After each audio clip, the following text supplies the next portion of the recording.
3 perguntas para sua consciência responder. Quantos moradores de rua e panfleteiros de ótica você ignorou hoje? É aquele carro quebrado no meio da estrada.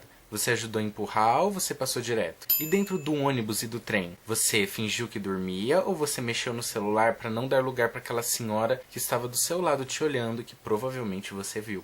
Gente, está nos faltando uma coisinha chamada empatia.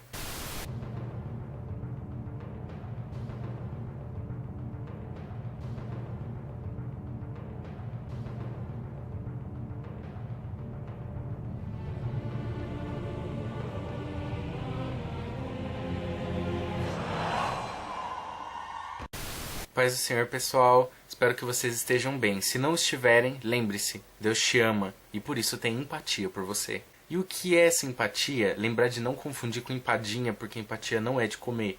Empatia nada mais é do que a capacidade de se colocar no lugar do outro, de entender a situação do seu próximo pelos olhos dele, de chorar com os que choram e se alegrar com os que se alegram. É um sentimento que é compartilhado pelas pessoas que amam, justamente porque se você não souber se colocar no lugar do seu próximo, você talvez não vai compreendê-lo o suficiente para poder amar com justiça. Só Jesus ama com perfeição.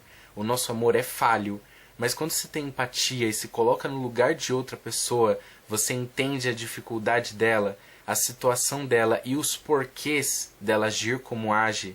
Você consegue amar sem julgamentos e assim você evita injustiças. As pessoas que já passaram por situações parecidas ou já viveram a mesma dificuldade, elas conseguem ter uma empatia um pouco melhor, porque elas conseguem entender o que elas sentiram quando elas passaram por aquilo. Então, para alguém que já morou na rua, para poder ajudar, alimentar um morador de rua, ou até dizer uma palavra para ele de consolo, é muito mais fácil do que aquele que sempre viveu no conforto e sempre teve um teto sobre a cabeça. Mas isso não quer dizer que você não ter vivido aquela situação vai te impossibilitar de dar um bom conselho. Afinal, a Bíblia ela é a sabedoria do começo ao fim. Deus é fonte de sabedoria e nos dá sabedoria com abundância. A partir do momento que você tem a empatia, você já tem o suficiente para você aconselhar, além do conhecimento, é claro, que deve ser buscado na palavra. Por exemplo, você, que tem entre 20 e 25 anos, mais ou menos, você participa daquela maratona que acontece até o banco vazio do trem e do ônibus, sem esperar 30 segundos para o micro-organismo da pessoa que levantou dissipar? Pois é, às vezes a gente faz isso e não olha em volta para pessoas que precisam muito mais do que a gente desse banco. Pessoas idosas, por exemplo, que você vai olhar para ela e sabe que ela já não tem a mesma disposição e a mesma força nas pernas para aguentar tanto quanto você que ainda é jovem, porém muito cansado. E é essa nossa dificuldade de olhar para o nosso próximo que cria a falta da empatia. E a ausência da empatia, por sua vez, cria um veneno que pode esfriar o amor de qualquer ser humano. O egoísmo. Um egoísmo já previsto por Jesus Cristo há muitos anos atrás. Ele sabia que a maldade iria se multiplicar e que o nosso amor iria esfriar. Por quê? Porque o amor é um sentimento divino que coloca a necessidade do seu próximo acima da sua. A partir do momento que você se decepciona com o seu próximo e você se torna intolerante com os erros dele, você passa a colocar a sua necessidade na frente. E assim nos tornamos egoístas. E numa geração assim, o diabo encontra brecha para colocar uma frase fixa na mente de todos nós. Isso não é problema meu. É como se essa frase ecoasse quando a gente olha para a dificuldade dos outros. E os 2 maiores problemas da sociedade só têm piorado esse processo: tempo e dinheiro. Como estamos com muita pressa para resolver as nossas questões, estamos esquecendo do nosso próximo. E do outro lado, o dinheiro. Estamos ficando gananciosos e o país está em crise por causa do amor do homem pelo dinheiro.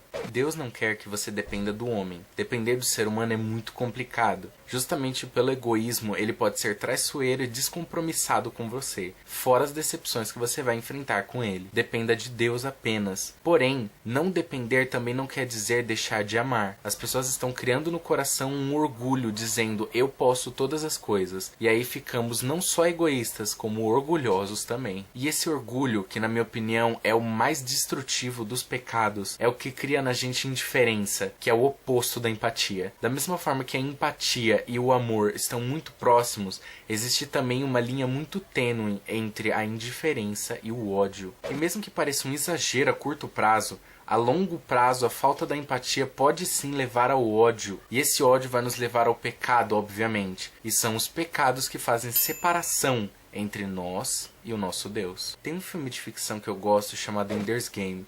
Ele inicia com uma frase assim: se eu entender o meu inimigo o suficiente para derrotá-lo, nesse momento eu também o amarei. Esse é o verdadeiro sentido da empatia, a compreensão. Porque a compreensão e a paciência são uma estratégia infalível para amar o seu próximo. E o amor ao próximo é uma estratégia infalível para cumprir a lei de Cristo, do início ao fim dela. Não ignore as necessidades das pessoas, porque Deus não ignora as suas. Quando ver que alguém necessita de algo, as pessoas estão com problemas, estão à sua volta, próximas a você, ajude, porque Deus nos fez para amar e para servir. E quanto mais nós ignoramos isso, mais desenvolvemos ódio e indiferença. Estamos aprendendo a ser hostis. A nossa geração aprendeu a encher o peito para dizer: eu vou gostar de quem gosta de mim e eu cansei de me importar com as pessoas, de tanto que ela se machucou. E se esquecem que o amor que Cristo nos ensinou é aquele que tudo crê, tudo espera e tudo suporta. Ore para que Deus desenvolva em você compreensão,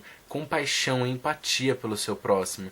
E quando você olhar para uma pessoa que necessita de qualquer coisa, você vai imaginar como eu me sentiria, o que eu pensaria, o que eu faria, ou talvez até o que eu me tornaria na situação dela. Isso vai te ajudar a amar melhor as pessoas, a não ser indiferente e ajudar, seja espiritualmente, com um alimento, com uma roupa, o que quer que seja. Não seja indiferente e faça a diferença numa geração que só se preocupa com o próprio nariz. E o fim de tudo isso é: se importe mais, julgue menos. Deus nos fez para amar e servir uns aos outros. Não seja indiferente ao seu próximo e ajude com o que você puder, seja material, físico ou espiritual, seja carregando uma sacola, cedendo um banco, alimento ou orando por alguém. A frase "isso não é problema meu" é uma mentira diabólica que te faz egoísta e alheio à necessidade do seu próximo. Lembre-se, às vezes tudo que uma pessoa precisa para se libertar de tanta amargura e sofrimento é saber que alguém se importa. Gente, Deus abençoe por ter assistido até aqui. Lembre-se que não adianta você correr tanto e esquecer das pessoas, porque quando Jesus voltar e tá perto, tudo isso que você busca vai ficar aqui e só sua fé e o seu amor vão importar. Então ame as pessoas, não esqueça delas. E lembre-se, não seja somente ouvinte da palavra, viva a palavra.